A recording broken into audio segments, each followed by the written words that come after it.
guys. We got action last night. Steph Curry, the Warriors, they really turned back the clock. This was a vintage performance that we saw against the Clippers. And Tim had a little bit of a slow start. He only had 8 points, 2 of 9 shooting in that first half. He turned it way up here in the third. The handoff from Draymond, this is what he does. And he's counting them. 1, 2, 3, 4. You know that the swagger is coming out now. And then a few minutes later here, Curry, he uses the screen. Look where he pulled up from. And it looks easy. They call that Curry range. Ooh, gets John Collins on an island. Uh-oh. Adam dancing. Poured in 16 points in the third. The rest of the Warriors, they only had 14. Golden State still go down by 6 heading into the fourth quarter. And that set up for Al Horford time. I asked afterwards, did you eat your Wheaties? Because it sure looked like it. Al Horford in year 19. He wasn't on in the first 3 quarters. Yes, he was in the final frame. Less than a minute later here, the ball moving. This is the way we know Golden State to be. Al Horford relocates to the opposite corner, nails the 3. And then just over a minute to play, Golden State within 1. Horford, you can't leave that man alone. The Warriors take their first lead since the second quarter, thanks to Al Horford. Under a minute left here. It's all tied up at 117. Curry gets the handoff from Draymond Green. Oh, no. Hits the contested 3 over Brook Lopez. Another look at this. Steph Curry with the pass. And then he gets it back, hits the 3.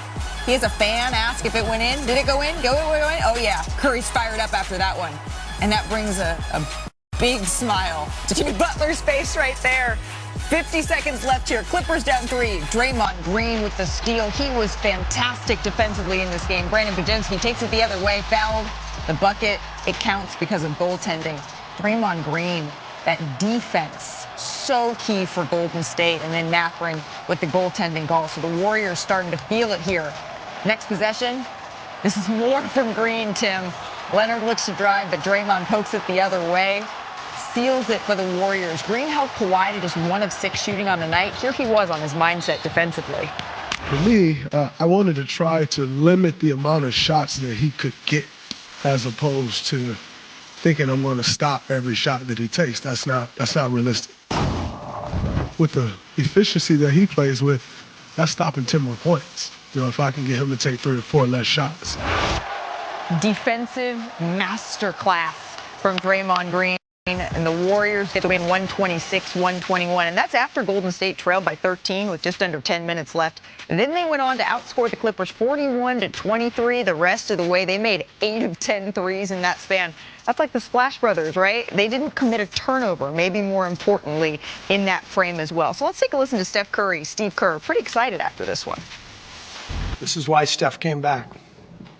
So everybody out there who thought Steph should have taken the rest of the year off, this is what he does. This is who he is. We're not guaranteed a series yet, but these nights make everything worth it because you feel the anxiety of having to perform when the lights are bright, do or die game. Like I said, the last 2 days of preparation, trying to get our game plan right, got us really locked in on the moment. So considering how our season has gone and all the injuries and all that, for us to play the way we did tonight, it was special. I know we're not satisfied. We want to go to Phoenix and guarantee, a playoff series against OKC. That's the next goal. But for us to lock in on just 48 minutes, figure it out, however we can, get a win, knowing that the game was not going to be perfect, we were all pretty committed to that. For one night, we're us. We're champions again. So, Shams, we were in the building for this one. This was the happiest that I have seen Steve Kerr in quite some time. For one night, we are champions again. I mean, he was elated. Yeah, Steph Curry went over that minute limit. He played 36. That's his most since he returned to the Warriors lineup. And, Shump, I know you've had the experience of Steph Curry postseason firsthand, but you told our producers that the Clippers, they made a strategic error, you thought, defending him. What did you see there?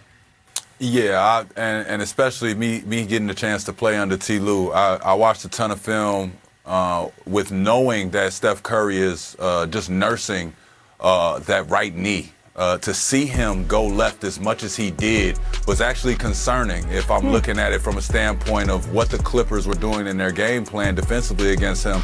they didn't force his right leg to be his brakes. If you notice, everything he shot, he fell and made sure that most of his balance relied on his left leg. And I just expected them to make him shoot from the right side of the floor, where he would have to load and then as well as use the brakes on that right leg just to make sure that they have any type of chance and make sure that, the release is not going to be as quick, because he would have to make sure he corrals, get his balance, and make sure it's a good shot every time.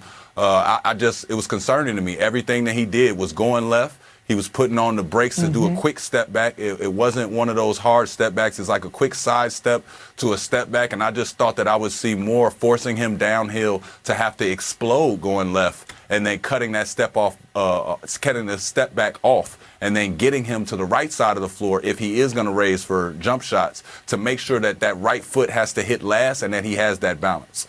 You know who's keying in on that? Phoenix right now is listening to Iman Shumpert and saying, oh, okay, let me just make sure we take some notes on that, Dillon right? Brooks just like this. Dillon Brooks is saying, yep, okay, understood the assignment right here for their next play-in game. But it wasn't just Steph, right? Steph was a huge part of being able to close this one out.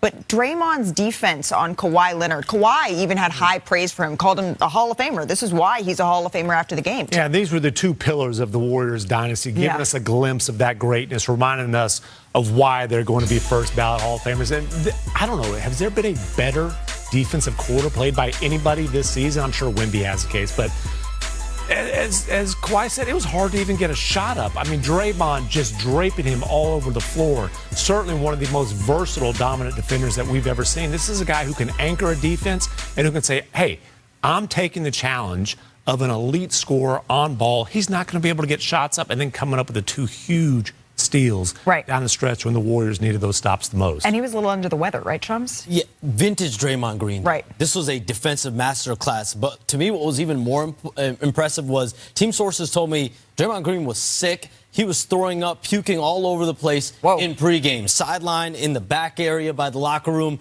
And you could tell as the game was starting, his energy level looked a little low. But darn, that fourth quarter, especially those final 6 to 8 minutes of the game, I think he guarded, here's a stat from our ESPN Stats and Info group. He guarded Kawhi Leonard on 12 possessions in the fourth quarter. Not only did Kawhi Leonard not score, he didn't even get a shot off. And so you think about vintage Draymond Green, what he's known for. I mean, you have to give him his flowers. He was dominant. As dominant as we've seen him all season. He certainly was, and the Golden State Warriors, this wasn't a championship, but this was the Golden State that we have grown accustomed to, maybe holding their AARP cards, but they still got it done, right? And then that turned into, what do we have a saying on the show? You stay petty so you don't got to get petty. Chris Paul, he lived up to that, because he posted this moments after the Clippers lost that play-in game. Iman, just too much or just enough?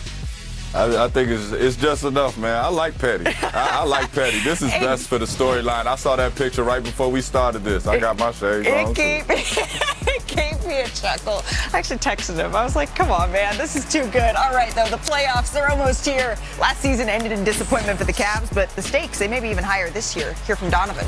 And we also have our exclusive conversation with Victor Wembanyama. He reveals the piece of advice Hakeem gave him that he's applying this postseason. Plus, this season has been anything but magical for Orlando. I wanted to listen to the song more. I like it so much. But is there a chance they can break out of their dry spell? Well, they got one more shot when NBA Today returns.